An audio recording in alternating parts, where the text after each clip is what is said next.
پھر حضور علیہ السلام نے مدینے کے کانٹوں کا بھی احترام سکھایا، مدینے کے جانوروں کا بھی احترام سکھایا، اور حضور نے کیا صلہ دیا ان کو کیا صلہ دیا۔ دیکھو جو نبی کے کام آ گئے وہ کس قدر قابل احترام ہو گئے۔ حضور علیہ السلام جب غار ثور میں گئے تو ایک کبوتر اور ایک کبوتری دونوں نے مل کر جلدی جلدی سے وہاں گھونسلہ بنایا، اور کبوتری نے فوراً انڈے دیے۔ کیوں؟ مکڑی نے جالا تنا، اس لیے کہ ان کو کافروں کو یہ بتانے کے لیے کہ اگر حضور جاتے تو گھونسلہ ٹوٹ جاتا، اس کا مطلب یہاں اندر کوئی ہے نہیں۔ حضور علیہ السلام کے اتنے کام آئے وہ کبوتر اور کبوتری، تو اللہ نے ان میں اتنی برکت عطا کی کہ کہا جاتا ہے کہ مکہ شریف میں اور مدینہ شریف میں اس وقت تو جتنے کبوتر ہیں ہزاروں لاکھوں کی تعداد میں، وہ سب ان دونوں کی اولاد میں سے، جو کبوتر اور کبوتری نے وہاں پہ گھونسلہ بنایا تھا اور کبوتری نے انڈے دیے تھے۔ اور آج دیکھو دنیا بھر میں کبوتر کاٹے جاتے ہیں، کھائے جاتے ہیں، لیکن مدینہ منورہ اور مکہ شریف کے کبوتروں کا احترام کیا جاتا ہے۔ لوگ اپنے اپنے وطن سے دانے لے کر آتے ہیں، ان کو کھلاتے ہیں۔ کن کو؟ ان کبوتروں نے حضور پہ کوئی احسان نہیں کیا تھا۔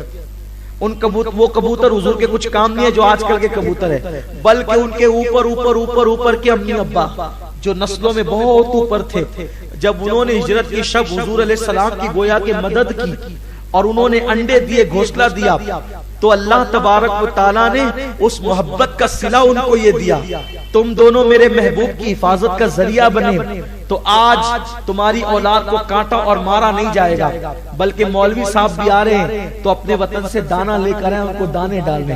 خدا کی قسم دنیا بھر کے کبوتروں کو ادھر ادھر اڑ اڑ کر کے جا کے دانے تلاش کرنا پڑتے ہیں، اور مدینہ شریف اور مکے کے حرم میں اتنے دانے پڑے رہتے ہیں کہ وہ کھا کھا کے تھک جاتے ہیں، پھر بھی دانے ختم نہیں ہوتے۔ اور ان دانوں کی کیا فضیلت ہے، وہ کبوتر جن دانوں کو چگ جائیں، توجہ کریں، جو وہ کبوتر جن دانوں کو چگ جائیں، یہ کسی کتاب میں نہیں لکھا ہے، یہ ایک اللہ والے کا قول بیان کر رہا ہوں، آپ کو پسند آئے تو ٹھیک ہے ورنہ یہیں چھوڑ دیجیے گا۔ جس کو چگ جائیں تو وہ چند دانے اگر آپ اٹھا لیں اور اٹھا کر کے کسی لا ولد عورت کو کھلا دیں تو اللہ تعالیٰ ان دانوں کی برکت سے اس کو اولاد عطا فرما دیتا ہے۔ یعنی ان دانوں کے اندر اتنی تاثیر ہے۔ کن دانوں کے اندر؟ حرم کے کبوتر جس کو چگ کر کے چھوڑ دیتے ہیں۔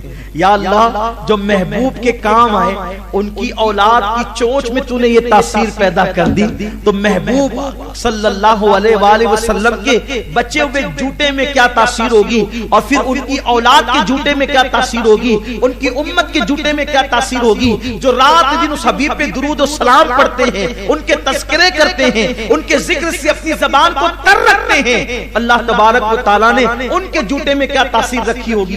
آپ غور فرمائیں، آقا کریم صلی اللہ علیہ وسلم اب مدینہ منورہ میں قیام پذیر ہے۔ آقا کریم صلی اللہ علیہ وسلم سرکار فرماتے ہیں مدینے کی ہوا کو برا نہیں کہنا، مدینے کی گرمی کو برا نہیں کہنا، مدینے کی تکلیف کو برا نہیں کہنا۔ سرکار فرماتے ہیں جس نے مدینے کی کسی چیز کو برا کیا، برا کہا، معاذ اللہ، اس سے حضور کو اذیت پہنچتی ہے۔ روایتوں میں آتا ہے کہ ایک صاحب نے مدینہ منورہ پہنچ کر کے دہی کھائی اور کہا ہو یہ تو کھٹی ہے۔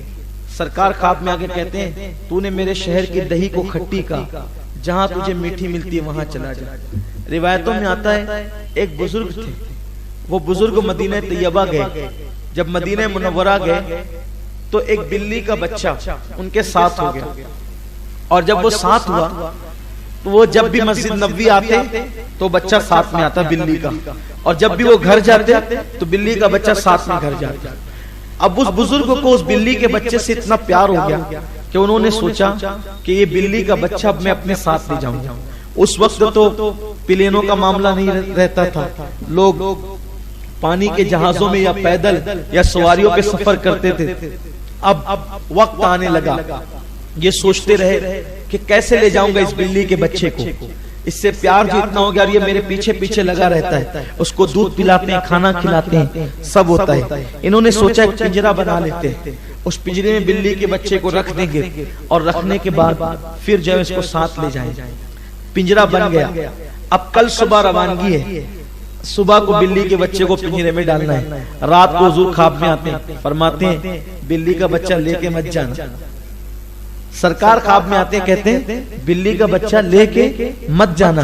عرض کی حضور میرے ماں باپ آپ پہ قربان، وجہ کیا ہے؟ فرمایا جس دن سے تو نے نیت کی ہے کہ میں بلی کا بچہ اپنے گھر لے جاؤں گا، اپنے وطن، وہ روزانہ میرے پاس آ کر کے کہتا ہے یا رسول اللہ وہ مجھے لے جانا چاہتا ہے، وہ مجھے لے جانا چاہتا ہے، مجھے لے جانا چاہتا ہے آقا، وہ آپ سے جدا کرنا چاہتا ہے، آپ سے دور کرنا چاہتا ہے۔ یا رسول اللہ میں آپ سے دور نہیں رہنا چاہتا، مدینہ چھوڑنا نہیں چاہتا۔ اللہ اکبر۔ سرکار کہتے ہیں جب وہ مجھے چھوڑنا نہیں چاہتا تو میں بھی اس کو چھوڑنا نہیں چاہتا، اس لیے تم بلی کا بچہ اپنے ساتھ نہیں لے جا سکتے۔ اللہ اکبر۔ آپ غور کریں، بلیوں کو بھی مدینے سے پیار ہے، جانوروں کو بھی مدینے سے پیار